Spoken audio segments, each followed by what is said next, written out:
नमस्कार, ये आपका भारत लाइव है और आप देख रहे हैं भोरे भोर का ये एपिसोड। सुबह सवेरे जब हम आपके पास आते हैं तो बिहार की राजनीति से एक बड़ी खबर लेकर के आते हैं, जिस खबर का पूरे दिन या कहा जाए तो हफ्तों महीनों तक असर रहता है।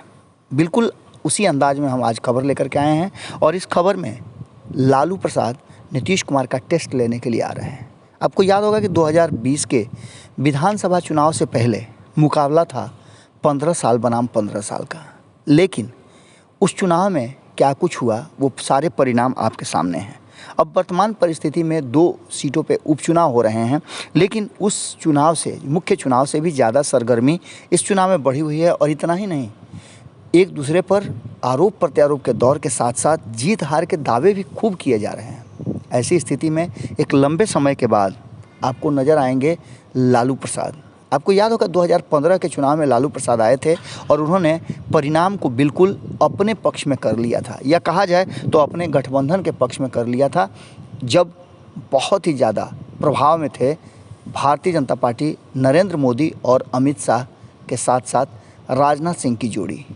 लेकिन उस पर भारी पड़े थे नीतीश और लालू प्रसाद के साथ साथ कांग्रेस। बिहार में उन्होंने पटकनी दे दी थी और इसके बाद भले ही वो संबंध लंबा नहीं चला हो, लेकिन इतना तय माना जा रहा था कि दोनों ने क्षमता जरूर दिखाया है और भारतीय जनता पार्टी अपराजेय नहीं है। खैर, हम बात कर रहे थे 15 साल बनाम 16 साल। लालू प्रसाद यादव बिहार आने से पहले अपनी भूमिका बड़ा ही स्पष्ट कर रहे हैं और उनकी पार्टी की तरफ से भी जोश काफ़ी नज़र आ रहा है। जैसा कि आप सभी जानते हैं कि बिहार में 2 सीटों कुशेश्वर स्थान और तारापुर विधानसभा में हो रहे उपचुनाव को लेकर के राज्य में राजनीतिक सरगर्मी बहुत तेज हो गई है। इस चुनाव में विपक्षी दलों के महागठबंधन के प्रमुख घटक दल राष्ट्रीय जनता दल और कांग्रेस ने अपने अपने प्रत्याशी उतार दिए हैं और यही एक कमज़ोर कड़ी मात्र नज़र आ रही है, जो कहीं ना कहीं नीतीश कुमार को खुश कर रही है। वहीं आपको बता दें कि राष्ट्रीय जनतांत्रिक गठबंधन, जिसे एनडीए कहा जाता है, उसकी ओर से एकमात्र जदयू के प्रत्याशी दोनों ही सीटों पर ताल ठोक रहे हैं और इसके साथ ही सांसद चिराग पासवान की पार्टी लोक जनशक्ति रामविलास अपने योद्धाओं को चुनाव मैदान में उतार रही है और ये मुकाबला त्रिकोणीय बनाने की कोशिश की जा रही है। लेकिन इसके साथ साथ त्रिकोणीय मुकाबले में कांग्रेस की एंट्री ने इसे चतुष्कोणीय बना दिया है। इन सारी बातों को लेकर के अपने अपने योद्धा चुनावी मैदान में उतार दिए हैं। वैसे आपको बता दें कि नामांकन की प्रक्रिया ख़त्म हो गई, लेकिन नाम वापस लिए जाने की जो चर्चा थी वो नहीं हो पाई है। इस चुनाव में राजद और जदयू दोनों संशय की स्थिति में हैं। कारण है कि एक तरफ जहां राष्ट्रीय जनता दल अपने ही घटक दल से युद्ध लड़ रहा है, वहीं जदयू ये समझ रही है कि ये गेम प्लान है लालू प्रसाद का। राजद और कांग्रेस के अलग अलग उम्मीदवार उतारने से महागठबंधन के वोटरों में भी संशय है, लेकिन इन सारी बातों को कहीं ना कहीं लालू प्रसाद के आने के बाद कहा जा रहा है कि समाप्त हो जाएगा। जहां एक तरफ एनडीए के उम्मीदवार को बिखरे महागठबंधन में बढ़त मिलने की उम्मीद लगाई जा रही है, वहीं आपको बता दें कि राष्ट्रीय जनता दल अपने जीत के दावे कर रहा है, लेकिन दोनों के लिए राह इतनी आसान नहीं है। वैसे आपको बता दें कि अभी दोनों विधानसभा क्षेत्रों में प्रत्याशियों को लेकर तस्वीर साफ हो चुकी है। अब इसमें कोई संशय नहीं है। कुशेश्वर स्थान में जदयू के दिवंगत विधायक शशि भूषण हजारी के पुत्र अमन हजारी को मैदान में उतारा गया है, जबकि कांग्रेस ने पूर्व विधायक और पार्टी के वरिष्ठ नेता डॉक्टर अशोक कुमार के बेटे अतिरेक कुमार को मैदान में उतारा है। वहीं राजद ने गणेश भारती को मैदान में उतारा है। लोजपा की बात करें तो महिला उम्मीदवार पर भरोसा किया गया है और अंजू देवी को मैदान में उतारा गया है। अगर बात करें तारापुर की, तो तारापुर विधानसभा सीट में चुनाव परिणाम कुशवाहा और वैश्य जाति के मतदाता करते हैं, जैसा कि हमने आपको भोरे भोर में पहले भी बताया था। इस सीट पर राजद ने अरुण कुमार शाह को, जो वैश्य समाज से आते हैं, उन्हें उम्मीदवार बताया है। तो वहीं आपको बता दें कि कांग्रेस ने राजीव मिश्रा पर दांव लगाया है। लोजपा ने चंदन सिंह को चुनावी मैदान में उतारा है। इस पूरे चुनाव में जदयू ने कुशवाहा जाति से आने वाले राजीव कुमार सिंह को अपना उम्मीदवार बताया है और इन सारी बातों को लेकर के चुनावी सरगर्मी बहुत बढ़ी हुई है। लेकिन जो बात हम भोरे भोर में आपको कहने आए हैं वो ये है कि एक तरफ नीतीश कुमार अपने 16 साल के विकास के दावों के साथ मैदान में उतरे हैं। उनका कहना है कि बिहार को हमने बदला है, बिहार में एक नई धारा की शुरुआत की है और बिहार लगातार विकास की ओर अग्रसर हो रहा है।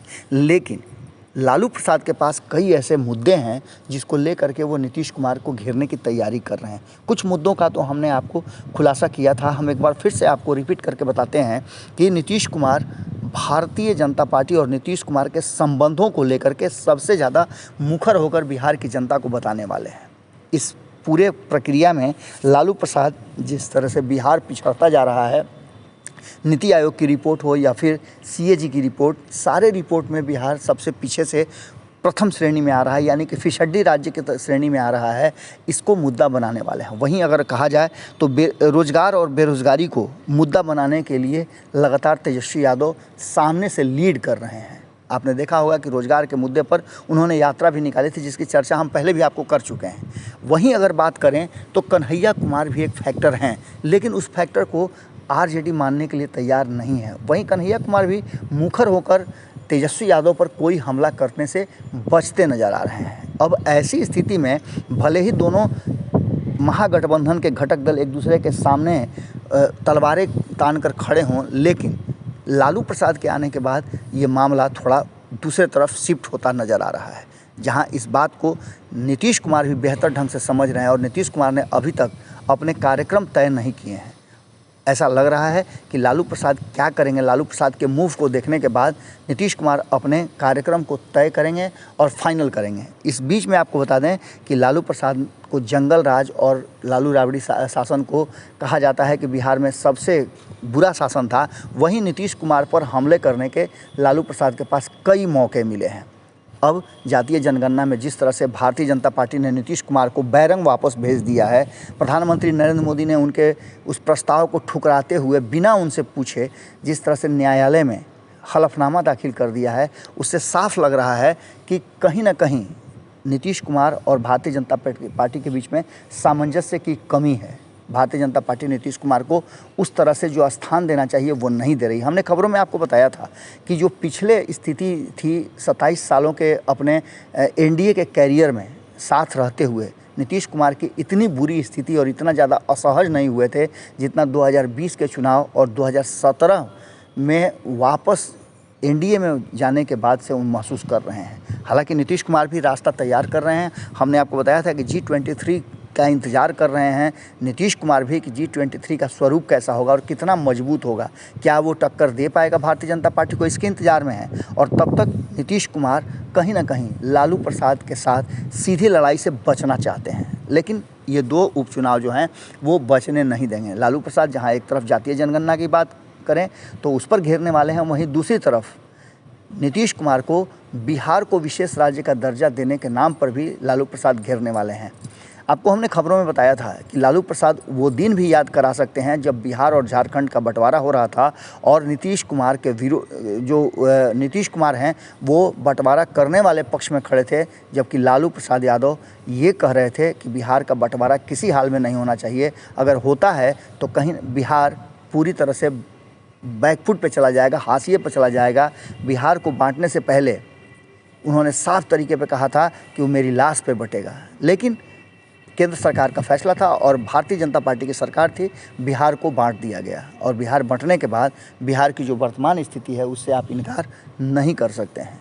वर्तमान परिस्थिति में जो आयोग की रिपोर्टें आ रही हैं, चाहे वो नीति आयोग हो या सीएजी की रिपोर्ट हो या अन्य संस्थाएं जो हैं बिहार और अन्य राज्यों के आकलन जो कर रहे हैं, उसमें बिहार का पिछड़ना, हालांकि नीतीश कुमार इस बात को मानने के लिए तैयार नहीं है, लेकिन उन्हीं के गठबंधन की सरकार है केंद्र में और वो अगर इस तरह के आंकड़े लेकर के आती है तो उस पर भरोसा नहीं करने का कोई सवाल नहीं उठता है। हालांकि दोनों में टकराव ज़बरदस्त है और इस टकराव को कैसे कैश करेंगे नीतीश कुमार के बिहाफ में अन्य दल, वो भी देखने वाली बात होगी। एकजुटता तो दिखाने की कोशिश की जा रही है एनडीए की तरफ से, लेकिन बिखरा हुआ महागठबंधन एनडीए के एकजुटता से ज़्यादा नज़दीक नज़र आ रहा है। आज के भोरे भोर में हम आपसे यही विराम लेते हैं, क्योंकि आज आप भी रामनवमी की पूजा कर रहे होंगे और रामनवमी के पूजा के बाद आप दशहरे की धूम के लिए भी तैयार होंगे। आप सभी को नवरात्रि और विजयदशमी की बहुत बहुत बधाई, बहुत बहुत धन्यवाद, नमस्कार। अगर ये वीडियो पसंद आई और वह बिहार के राजनीति और बिहारियत से सरोकार रखेनी तो सब्सक्राइब बटन दबा के चैनल के सब्सक्राइब कर ली। ओजे एगो घंटी बा, ओकरा बटन दबा देला से कुल सटीक और मारक खबर रुआ मुफ्त में मिल जाई। अगर रुआ पत्रकारिता के हमनी के नया प्रयोग में सहयोग कर चाहतानी तो ज्वाइन बटन दबा दी। पेटीएम नंबर नोट कर ली 9386816700। धन्यवाद।